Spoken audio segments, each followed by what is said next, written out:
ଆମେ ଟିକେ ଟିକେ ଦୁଃଖରେ ଭାଙ୍ଗି ପଡ଼ୁ, ନିଜକୁ ଏତେ କମଜୋର କରିଦେଉ ଯେ ସଙ୍ଗେ ସଙ୍ଗେ ଆମମାନଙ୍କୁ ଅଜଣା ରୋଗ ମାଡ଼ି ବସେ।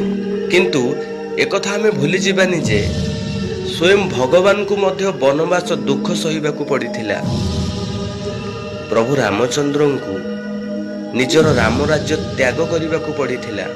ସକାଳୁ ସନ୍ଧ୍ୟାରେ ଯେ ମାତା ପିତାଙ୍କର ଚରଣ ସ୍ପର୍ଶ କରୁଥିଲେ, ସେହି ମାତା ହିଁ ପ୍ରଭୁ ରାମଚନ୍ଦ୍ରଙ୍କୁ ବନବାସ ପଠାଇବାର ସର୍ତ୍ତ ରଖିଥିଲେ। ମାତାଙ୍କ ବଚନ ରକ୍ଷା କରି ପ୍ରଭୁ ରାମଚନ୍ଦ୍ର 14 ବର୍ଷ ସିନା ବନବାସ ଗଲେ, କିନ୍ତୁ ଦୁଃଖର ପାହାଡ଼ ପରି ଦୁଃଖକୁ ସାମ୍ନା କରିଥିଲେ। 14 ବର୍ଷ ବନବାସ ସିନା ଗଲେ, 14 ଦିନ ଖୁସି କ'ଣ ସେ ଜାଣିପାରିନଥିଲେ।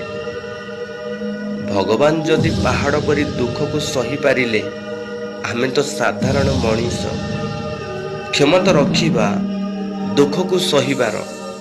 ଯେ ଏଠି ସହିବାର ଧୈର୍ଯ୍ୟ ରଖିଛି, ସେହି ବ୍ୟକ୍ତିଙ୍କର ନାମ ଇତିହାସରେ ଲେଖା ଅଛି। ଯେପରିକି ଦାନବୀର କର୍ଣ୍ଣ ଥିଲେ, ପ୍ରଭୁ ରାମଚନ୍ଦ୍ର ମଧ୍ୟ ଥିଲେ। ସତୀ ଅହଲ୍ୟା ମାତା ଥିଲେ।